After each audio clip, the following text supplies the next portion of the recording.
So I hope you can see this. This is a map. Every morning we got a map to a different lake that we were going to. And I know this is a little crumbly and not the best.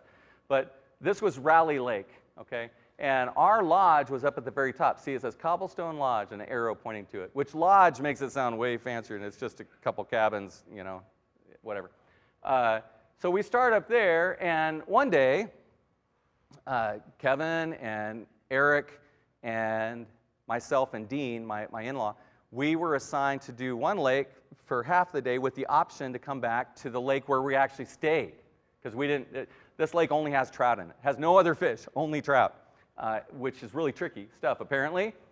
We found that out. So we get in these two boats. They got these gadgets to fish for trout with, and I knew that we were in trouble as far as the fishing. What I didn't know is we were in trouble as far as getting lost.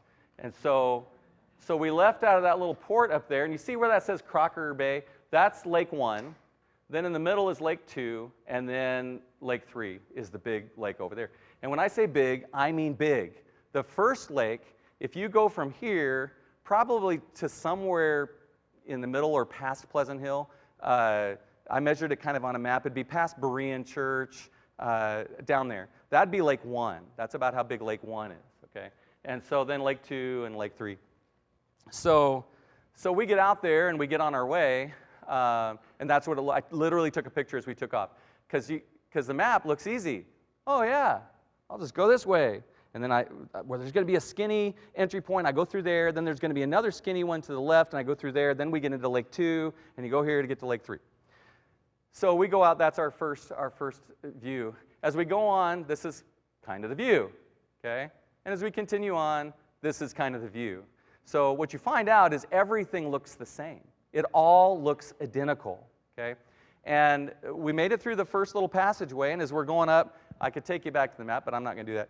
As we go up to the second passageway, I'm going this way, and the passageway opens up over here, and you can't see it unless you're on the other side of the boat. And for some reason, Kevin and Eric just left us to our own device. They'll say that we left them, but whatever. And so us two kind of inexperienced guys are out there. Oh, we got a map, no big deal. So we missed the second one, and here's what really messed things up. After the second one, there was another little passageway which convinced us that it was the first, the one we needed. So we went through that one. And so we keep going. Now we've been on the boat. He told us when we left, hey, to get to the furthest, like, you don't want to go all the way. It's a long way, but it'd take you 20 minutes nonstop to get on your boat which wasn't true because we had a little boat. It would take them way longer. So we get up. I'll try to shorten this story, but it is interesting. We keep going, and we're following the coastline, looking for this spot, thinking we're in Lake 2, and we keep going, and we keep going, and we keep going. Yeah, well, we saw on the map. We must have gotten to Lake 3 because that's the really big one. That probably goes from here to Des Moines. We must be in Lake 3. That's it, you know. So we're going along, and we see a cabin in the distance. So we look on the map, and in Lake 3 it says cabin. It's like, all right, we found ourselves. We were so scared that we're starting to get scared that maybe we were lost.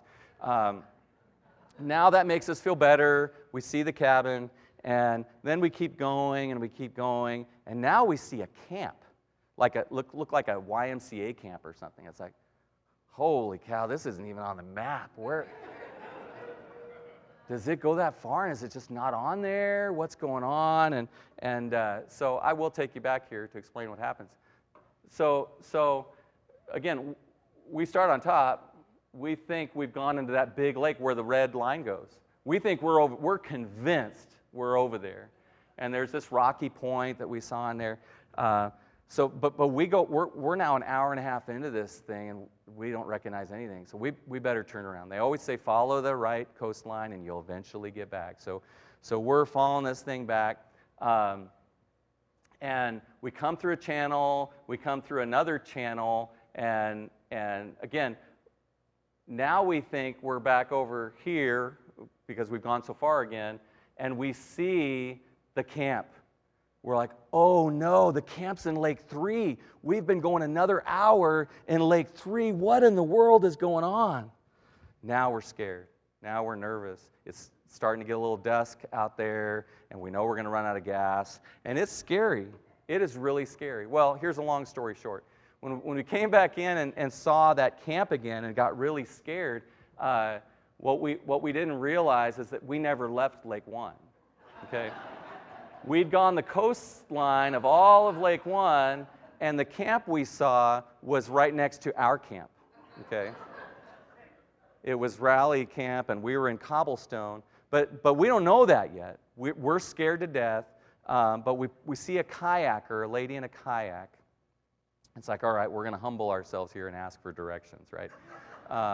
So we pull up to the kayak and we say, excuse me, ma'am, we're looking for Cobblestone Lodge. Do you have any idea where that's at? And she's like, it's right there.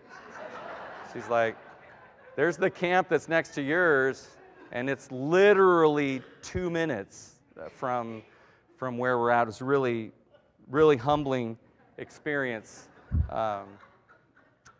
But I'm telling you guys, look, it just all looks the same.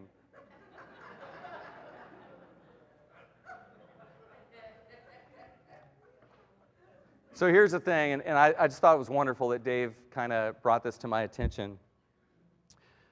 When we're lost, at first we don't know it. We have no clue that we're lost, okay? And eventually, we start to realize something's not quite right, but we don't know where to go. We know something's wrong, but we don't know where to go. And unless someone arrives to show us where to go, hey, it's right there. It's just so close. We'll never find our way home if someone doesn't arrive. It's a very simple solution. Romans 10 says, if you confess with your mouth that Jesus is Lord and believe in your heart that God raised him from the dead, you will be saved. For with the heart one believes and is justified, and with the mouth one confesses and saved. It's so simple. It's so close. It was right there the whole time. But if you're lost, you don't know it. He says this later in the passage. How then will they call on him in whom they have not believed? How are they to believe in him whom they've never heard? And how are they to hear without someone preaching?